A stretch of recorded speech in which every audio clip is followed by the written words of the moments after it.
Back at it with Hold My Banner. And as teased before the break, there's been some movement for the Boston Celtics roster as the Celtics announced via Twitter, or X, whatever you call it, we have waived Miles Norris. Well, I had a reaction to this. What was your reaction to because, this? I know, relax, this is your guy. Relax. This is your guy. That's what I'm saying. So I had a reaction to this because I was like, wow, I came on Hold My Banner, a show that I have fully now taken hostage. Yeah. I made a case for this man going into Summer League. I had him over, Walsh? Yep. Yeah. I mean, I felt like I really laid it out there. I thought I did such a good job. Yeah. I was so impressed with myself. Here's this guy.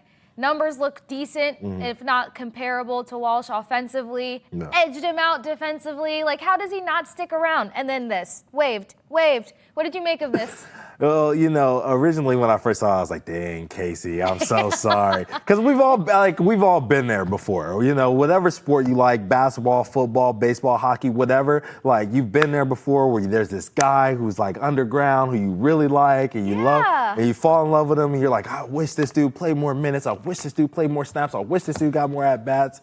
And then next thing you know, he's not on your team anymore. And you kind of secretly hoping that he goes on to his next team. And then the tweet, you know, like I felt like I needed an explanation. That was that was that very like, simple and plain. We have waived like Miles at that point, Norris. just ghost me. Don't send me a quick little to the point message. Yeah, and you know, and I think there was a lot of excitement about Miles Norris because one, he was tearing up the G League, you know, for his former team before he came here to Boston, and then you know he played with Peyton Pritchard in college, just like Chris Boucher did, you know, and so there was that familiarity with him here, you know, because it's like we're good with you, good with Peyton, you good with us, you know what I'm saying? So it was one of those moments, and yeah, I was a little sad. Because I like my Miles Norris. I feel like he did a lot of good things here in Boston, but it was just one of those things where he just didn't fit in anymore, you know, and it wasn't necessarily about what he did or what he could have done. Once they made that trade for R.J. Luis Jr., they already had their young guy that was lengthy and could do a lot of stuff and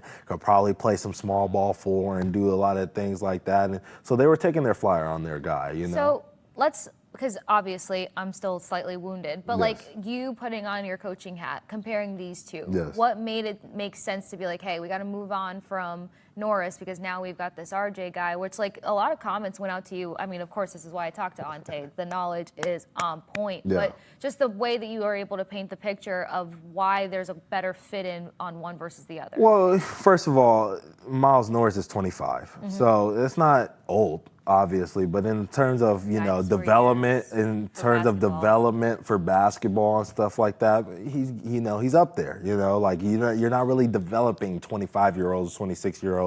They're kind of coming into who they are, you know what I mean, versus a 22-year-old that you traded for in Luis Jr., right? There's still some growth that needs to be had there and that needs to come from there, right? And then, you know, having I don't even want to compare, but, you know, the assumption is that Amari Williams is going to be the guy that they bring on in his spot for the two-way contract because they have not officially signed Amari Williams as we're recording this. And as I say this, watch, there'll be the update that comes through my laptop.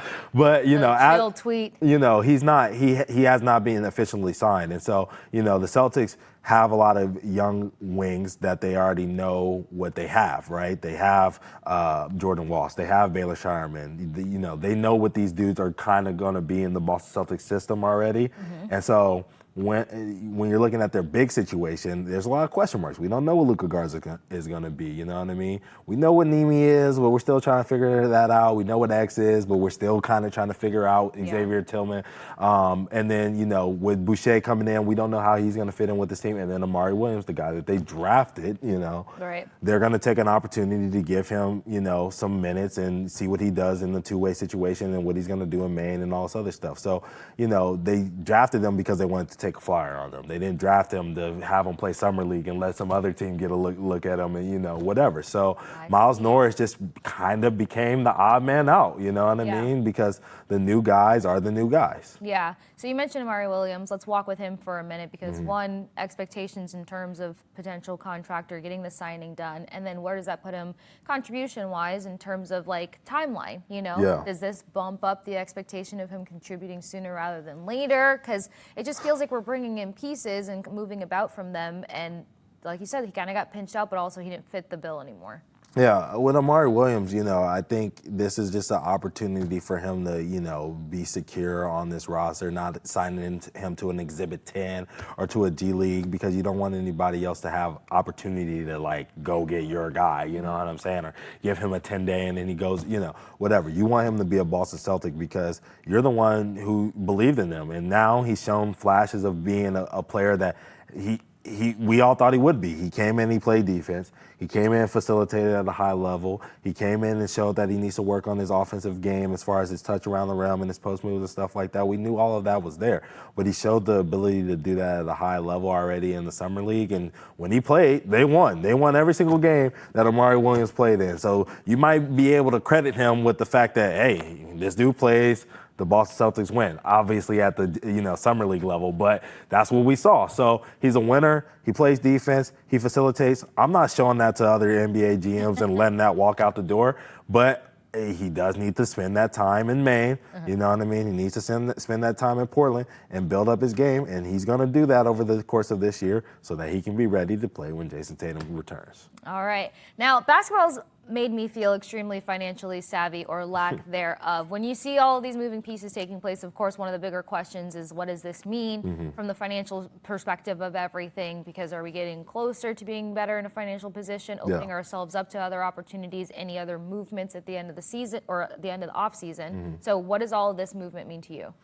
All of this movement just means that the Celtics are going to do whatever they can to find cost-efficient options to play with Jason Tatum and Jaylen Brown at 26-27. That's all these moves. So we're looking at 26-27. That's all these moves say to me, because, you have a bunch of 22-year-olds and younger that are on two-way deals, and, Josh Minot's on a freaking, $2 million deal, and, these smaller deals that you're giving all these dudes opportunities to, because you're basically saying, we're going to figure out who can play. Right. Somebody in this group can play. And I've said that before on Hold My Banner, we're going to figure out if Baylor Shireman is ready to play. We're going to figure out if Jordan Walsh is ready to play. We're going to figure out if Hugo's ready to play.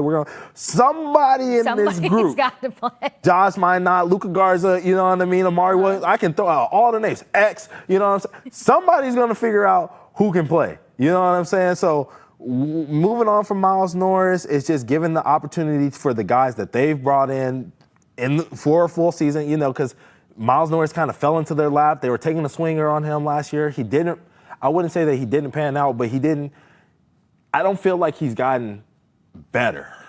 Okay, so there wasn't more. Right. They couldn't look at him and be like, there's more to pull out of him. Right, exactly. Okay. The growth for him as a Boston Celtic wasn't there. I feel like he came in at this level and, he's just stayed there the whole entire time. Not coasting, he was obviously working on his game and stuff like that, but just, the fit, you know what I mean, with the Boston Celtics didn't lead to him, taking this leap that they thought could possibly be there. And once again, they looked at the age of 25 and they said, okay, we're going to move on. So, yeah, all of these moves just prove to me that the Boston Celtics are trying to find those dudes that they can bring in where we're looking up years later and being like, man, Peyton Pritchard's really only getting $7 million a year? That's crazy for $6 man of the year. You know what I mean? Thank you. You know what I mean? $8 million a year. Thank you. Right. That's what they're looking for out of this group. Where's the diamond in the rough? Okay. I love diamond in the roughs, because I'm also a big fan of underdogs. You mentioned small pay, which is going to equate to large opportunity if there's no bigger moves to be made. Yes. You threw some names out there, but if you had to pick right now, who has the most pressure on their shoulders to actually deliver or take advantage of having an opportunity, a larger opportunity this upcoming season? That's a good question. I think Jordan Walsh has the biggest target on his back right now. If he doesn't feel because he's been here the longest. We talked about it during summer league. Oh, he's the vet of the summer league. I'm over here like Norris by Walsh. Right. No offense to Walsh. Right. He's the guy. He was the vet on the summer league team and stuff like that. And so he's the guy who's been around. He's won the championship here in Boston. He knows what that looks like. He knows what the expectations are. All this other stuff. If he can't go out and he's got to be a guy that at least this year is 9 points a game, efficient, rebounds. I need to see a couple of putbacks, screaming in dudes' faces, pumping the chest, diving on the floor. Like, he needs that kind of year. Like, and that's not I don't think that's a crazy jump. You know, asking for him to be a, 9 points a game guy in the NBA, playing consistent minutes, running dudes off screen. Like, you see it every single year where there's a guy who comes in the league or whatever, and no one's really talking about him. And you look up and you're like, who's Tumani Kamara? Like, why is everyone talking about this dude all of a sudden? And then you watch a game and he's, running dudes off the line. Dudes don't want to be guarded by him. They're passing as soon as you're like, who's Dyson Daniels? And then next thing you know, he's got a great nickname like Great Barrier Thief. You're like, who's this rookie Ryan Dunn? Like, why is he getting this notoriety? And he's making dudes have hell the night before, like making sure they're getting good rest because they know they got to play against this kid tomorrow. He's crazy. You know what I'm saying? Like, Jordan Walsh could be one of those dudes. Like, is it a big jump? Is it a jump that could get him into, most improved category? Yeah, like 8 points a game, adding 8 points a game to his totals from last year. Like, yeah, that's a big jump. But like, Tatum's gone.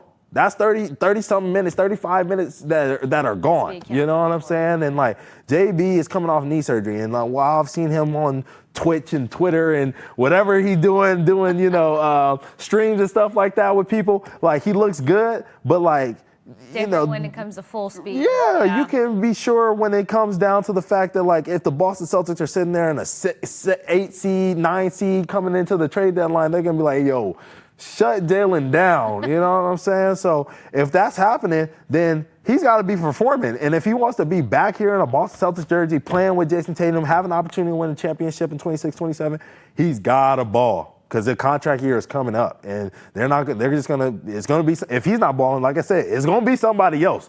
It's going to be Hugo. It's going to be Baylor Shireman. It's going to be Sam Hauser. Like, somebody is going to step up at some point for this Boston Celtics team. So Jordan Walsh better make sure it's him. Yeah, like, there's no denying that. And you don't want to be that guy that has that sort of reputation and the level of expectation that's on his shoulders and not show up, especially, I don't want to say in a disrespectful manner, but versus a new guy coming in such as Hugo. Like, there's so many things that Hugo has to now work on and curtail and curate to the North American League and the highest of the North American League. Like, you don't want to get beat out in that aspect. Heck no, not to an 18-year-old, that's for sure. Because if they looking at him and he's outperforming you now, they thinking, well, it's only going to get better from here. So you better take your chance.